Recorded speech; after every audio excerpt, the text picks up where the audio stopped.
You've always lacked ambition, Scarlet, my father said, his voice slicing through the conversation like a knife. Some people just aren't built for the big leagues, and that's fine. Just don't get in the way of those who are. He gestured toward my brother with a proud smile. I placed my fork gently on the plate, my fingers trembling beneath the table.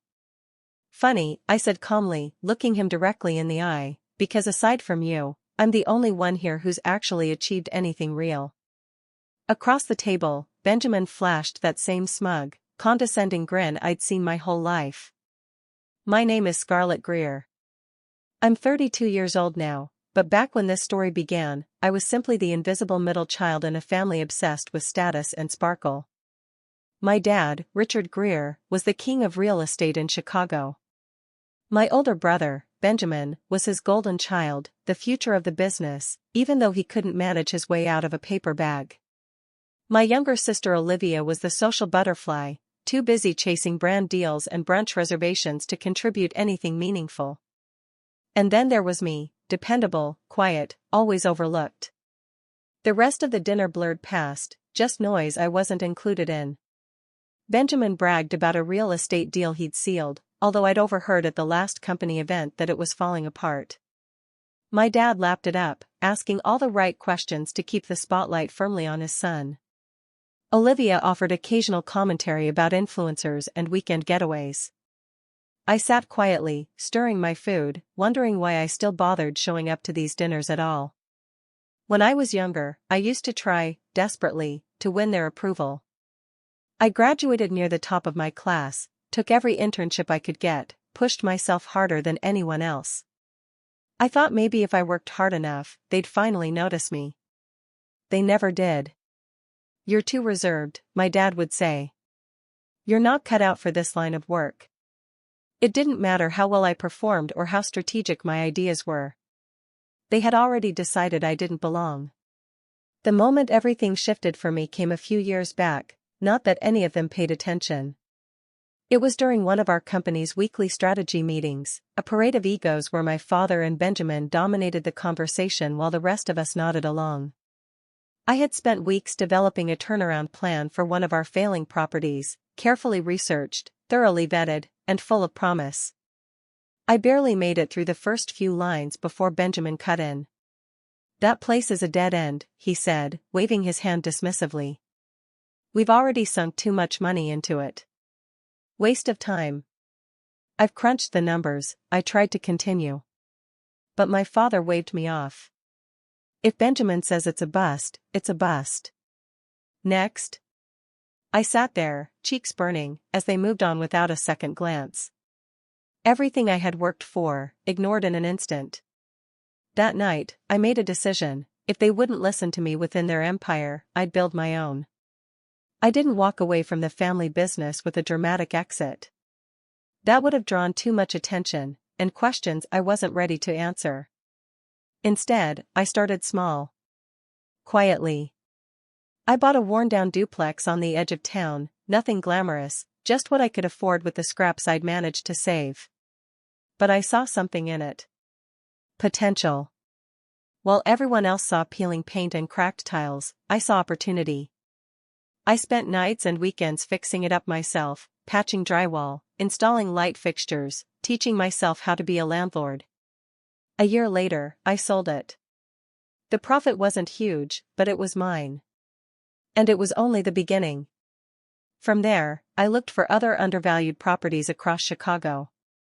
That's when I met Sophia Tran, a sharp, no-nonsense investor I was introduced to through a mutual contact.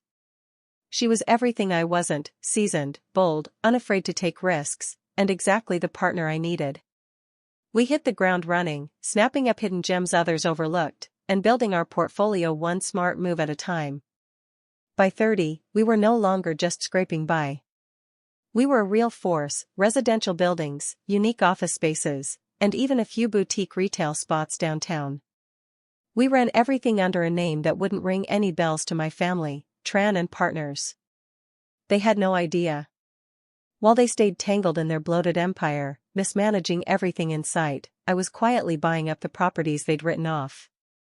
Turning them around. Making them shine. Each successful project was a quiet rebellion, a reminder that I didn't need their permission to win. One night, I was deep in spreadsheets when Sophia strolled into the office with 2 coffees in hand. "You've been at it for hours," she said, setting one beside me. "Even tycoons need a break." I took the cup with a grateful smile. I can't help it. The numbers are looking good, and I've got my eye on a building near the Loop. It's underpriced and neglected, right up our alley. Sophia raised an eyebrow. "Let me guess, it's something your dad and golden boy Benjamin would turn their noses up at." "Exactly," I said, grinning. "Which is why I want it." She leaned forward, arms crossed on the desk. "You ever think about what'll happen when they figure out who's behind Tran and Partners?" I shrugged. "Maybe they will. Eventually. But by then, we'll be so far ahead it won't make a difference. Honestly, I don't even care anymore. They've written me off my whole life. I've stopped waiting for their validation." Sophia studied me for a moment. "Good. Because you're not doing this for them, Scarlet. You're doing it for you. And if they ever do find out, well, I'd pay money to see the look on their faces." I laughed, the sound a little freer than before. "Yeah. That might actually be worth it." And it hit me again, this wasn't just business. This was my life, built from the ground up. And no one could take that away from me.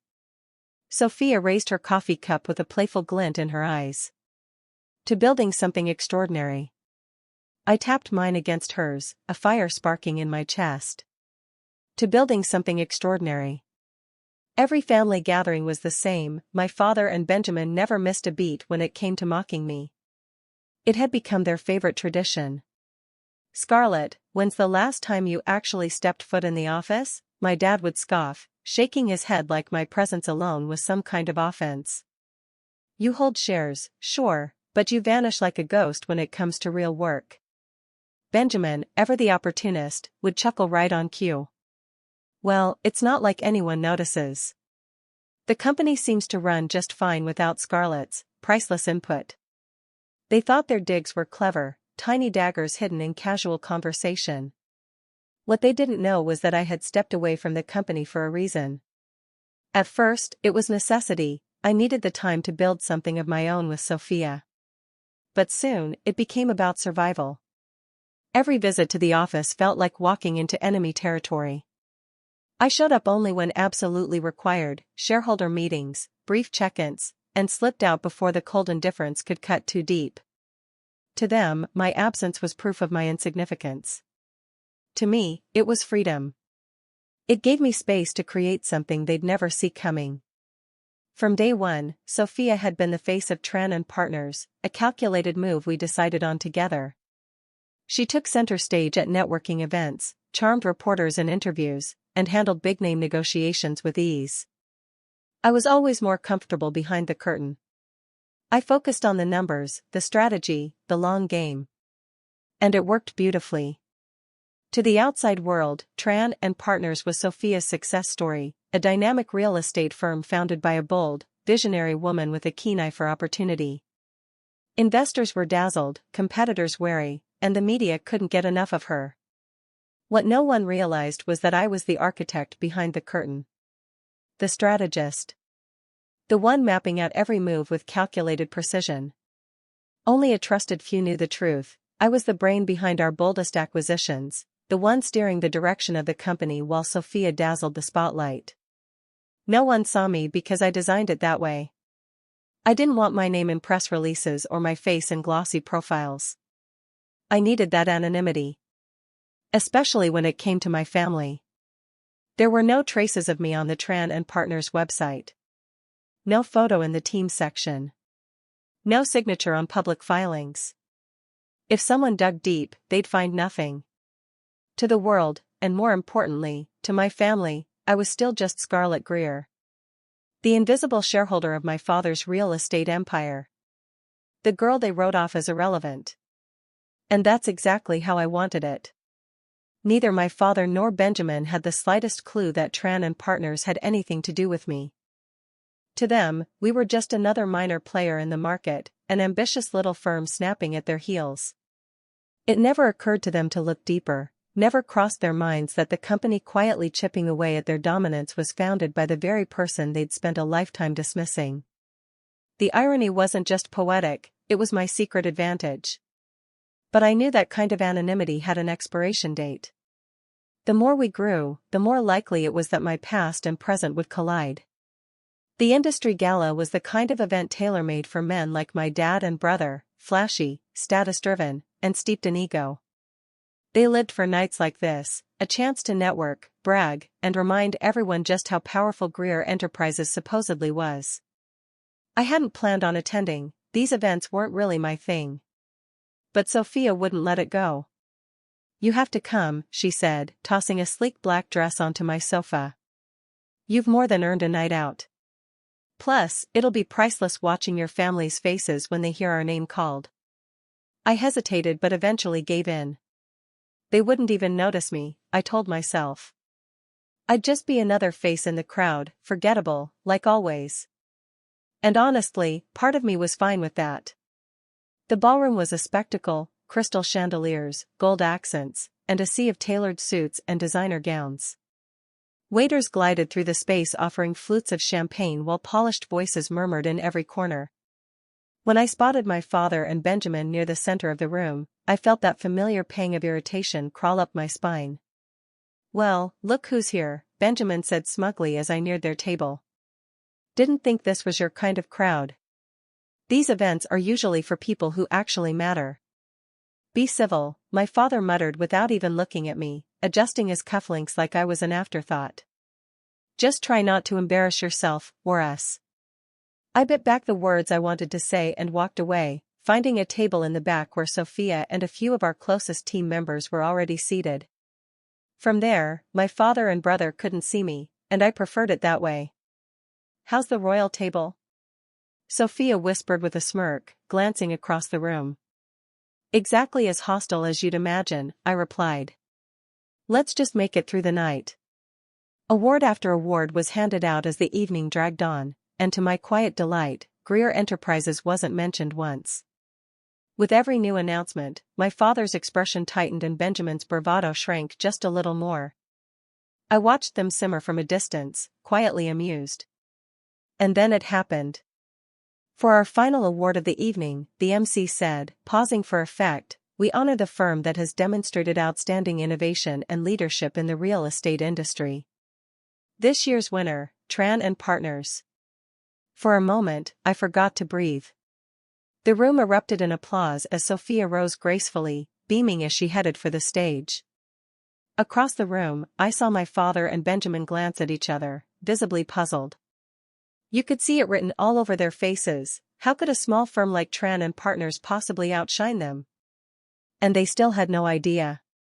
Sophia took the stage with effortless elegance, her presence alone commanding the attention of the entire room. As she stepped up to the microphone, her voice rang out with warmth and quiet authority. "Thank you," she began, pausing just long enough for the applause to settle. "This recognition means the world to us at Tran and Partners. It's a tribute not just to our success, but to our belief in something bigger. We started this company with a simple idea, to look where others overlooked, to take bold steps where others hesitated, and to create not just value, but opportunity. Tonight, this award affirms that belief." A ripple of polite applause followed, but Sophia's expression shifted slightly, more thoughtful, more personal, as she stepped closer to the mic. "But this award," she continued, voice deepening with emotion, "isn't about me. It's not even just about our incredible team.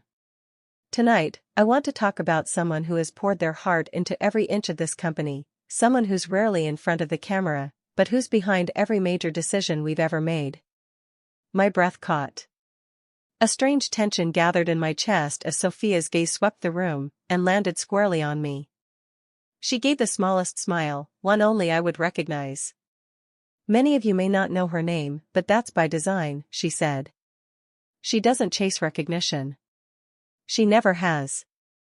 But make no mistake, without her, Tran and Partners wouldn't exist as you know it." Every bold move, every closed deal, every piece of growth we've achieved has been shaped by one extraordinary mind, my partner, my closest friend, Scarlet Greer. The room went quiet. For a moment, it felt like time itself stilled. Then the whispers began, shocked murmurs, followed by turned heads and wide eyes. I saw my father stiffen, his lips a hard line. Benjamin sat motionless, the smug confidence wiped clean from his face. Sophia continued, her tone unwavering. Scarlet is the kind of leader who never needs to raise her voice to be heard. Her work speaks louder than any headline ever could. She sees opportunity where others see risk. She backs her beliefs with action, even when it means standing alone. Her instincts and brilliance have redefined the way we do business, and now it's time the world sees what I've seen all along. Every word hit with the weight of years, years of silence, of being underestimated, of quietly building something undeniable. As the applause swelled, I saw my colleagues rise from their seats, clapping and cheering. The sound was deafening, but in the best way. Sophia turned and held out her hand. Scarlet, come up here, she said, smiling. This is your moment, too. For a second, I couldn't move. I was rooted in place by shock, by pride, by years of carrying this journey quietly. But then I stood, my legs unsteady, my heart pounding, and walked toward the stage. As I climbed the steps and turned to face the crowd, I could feel every eye in the room on me. My father's stare. Benjamin's disbelief. The dozens of executives who never once looked in my direction, until now. I joined Sophia at center stage. She handed me the award, her hand warm on my shoulder, grounding me. Then she turned back to the mic one last time. This is Scarlet Greer, she said, her voice ringing with certainty. And if you haven't heard her name yet, believe me, you will. As I stood on stage, the award solid and cool in my hands, thunderous applause rolled over me like a wave, but it wasn't the crowd that made my heart swell. It was the rare, quiet surge of self-recognition. For the first time in years, I didn't need anyone else's approval. I had mine. Scanning the ballroom, my eyes caught on two familiar faces, my father and Benjamin. The expressions they wore were worth more than any trophy, pure disbelief, tinged with what might have been respect. Maybe. Sophia leaned in, her voice calm but firm. Say something, she murmured, giving my shoulder a steady squeeze. I took a breath, stepping up to the microphone. My hands didn't shake. I wasn't here to dazzle, I was here to be seen. Truly seen. Thank you, I said, voice steady despite the weight of the moment. This was unexpected, but deeply meaningful. When Sophia and I started Tran and Partners, we bet on overlooked properties, on unproven ideas, and most importantly, on ourselves. Tonight proves those bets paid off. A round of polite applause followed. But I wasn't done.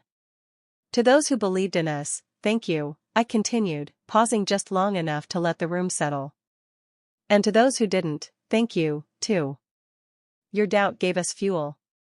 That earned a ripple of laughter and warmer applause, but my attention had already drifted back to my father's face, now unreadable, and Benjamin's tight jaw, his expression simmering somewhere between rage and disbelief.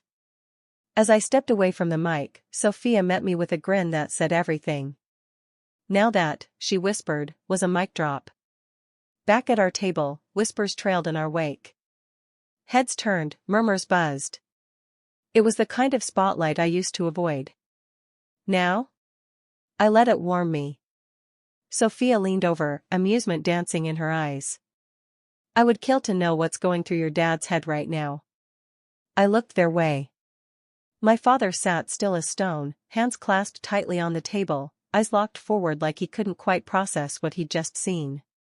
Benjamin, red-faced and seething, leaned in to hiss something at him. Olivia, forever removed from the emotional weather of the room, swirled her wine, clearly bored with the drama unless it spilled onto her dress. They'll come around, Sophia said gently, reading my thoughts as usual. Maybe not tonight. Maybe not the way you want. But they'll have to face what you've built. Maybe, I murmured. But for the first time I wasn't sure it mattered. Their approval used to feel like the finish line. Tonight, it felt like background noise. As the gala wrapped up, I knew it was coming. My father and Benjamin approached, the weight of unfinished business trailing behind them. Sophia, gracious and sharp as ever, rose from her seat and extended a hand. "Mr. Greer," she said with her signature poise, "it's a pleasure." He shook her hand, stiffly, without his usual practiced charm. "Likewise," he said, voice tight. Then he turned to me, eyes searching. "Scarlet, we need to talk." Benjamin scoffed, folding his arms across his chest. "Talk? What's there to talk about? You've been busy sabotaging the family business behind our backs." Sophia didn't flinch. Her smile stayed perfectly in place, but her tone turned sharper, calm, but edged with steel. "Sabotaging? I'd call it outpacing. Scarlet's been doing the kind of work you should have been doing this whole time, innovating, leading, winning. But sure, let's save that conversation for another night." Benjamin's face flushed an angry red, but before he could spit out a retort, our father raised his hand, silencing him with a single word. "Enough." Then he turned to me. "Scarlet, could we talk for a moment? Just us." I followed him outside onto the terrace. The chill in the air cut through the stuffiness of the ballroom, and the city glittered beneath the night sky like it was holding its breath. He stood at the railing, silent, staring out over the skyline. His shoulders looked heavier than I'd ever seen them. After a moment, he finally spoke. "I didn't know," he said, voice quiet. There was a weight behind his words I wasn't used to hearing, something that almost sounded like regret. "I had no idea you were capable of all this."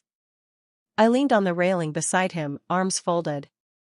"That's because you never bothered to find out," I said. My voice was steady, but I didn't bother softening it. "You and Benjamin spent so much time ignoring me that you never even noticed what I was building." He let out a long sigh, still not looking at me. "I thought I was protecting you." "From what?" I asked, frustration bubbling beneath the surface. "From outshining the two of you? From proving I was more than just the quiet one you could write off?" He finally turned to face me, and for the first time in years, his expression wasn't hard or dismissive, it was honest. "From failing," he said. "This business, it's ruthless, Scarlet. I didn't think you could." "Could what?" I cut in. "Handle pressure? Lead? Win?" He didn't answer, and that silence said more than any apology could. I felt every old scar press against my chest. But then he shook his head. "I was wrong," he said simply. "Tonight proved it. To everyone, including me." A few days later, he asked for a meeting, at my office this time. He showed up right on time, dressed to impress, briefcase in hand. Sophia was already waiting in the conference room, polished and composed, a quiet force in heels. I took my seat across from them, bracing for whatever pitch was coming. He got straight to it. "Scarlet." "Sophia," he said, sliding a folder across the table. "I've spoken with the board. We'd like to make an offer to acquire Tran and Partners. We believe your leadership and innovation could be the future of Greer Enterprises." Sophia raised an eyebrow, then looked at me with a flicker of amusement. "That's quite the offer, Mr. Greer," she said coolly. "But I think Scarlet should answer first." He turned to me, waiting, masking his nerves behind a wall of corporate confidence. I didn't bother opening the folder. I met his eyes, calm and certain. "No," I said, clear and final. His brow furrowed, clearly thrown off by my immediate and decisive refusal. "Scarlet, at least think this through." "No," I cut him off, my tone calm yet unwavering. "I've put in too much work to build something that's mine. I'm not going to walk away from that to return to a place where I was dismissed and ignored for years. I'm free now, Dad, and I plan to stay that way." The silence that followed was thick with unspoken words, but I didn't regret a single one of mine. Sophia gave me a faint smile, a quiet gesture of solidarity. My dad, meanwhile, sat back, looking as if he didn't know how to respond. For the first time in a long while, he had no argument, no way to deny what I'd achieved. He couldn't buy my respect, and he couldn't dictate my future. Eventually, he sighed, closing the folder with a finality I hadn't expected from him. He stood up. "I underestimated you, Scarlet," he said, his voice lower than I'd ever heard it before. "I won't make that mistake again." As he left the room, I felt a weight I hadn't known I was carrying lift off my shoulders. I didn't need his approval, not anymore. I'd built my own path, my own success, and now I was finally free to walk it without looking back. Thank you for sharing your story. If you liked it, don't forget to give it a thumbs up and subscribe to the channel. It helps us keep bringing you great content. Thanks again for watching, and we'll see you next time.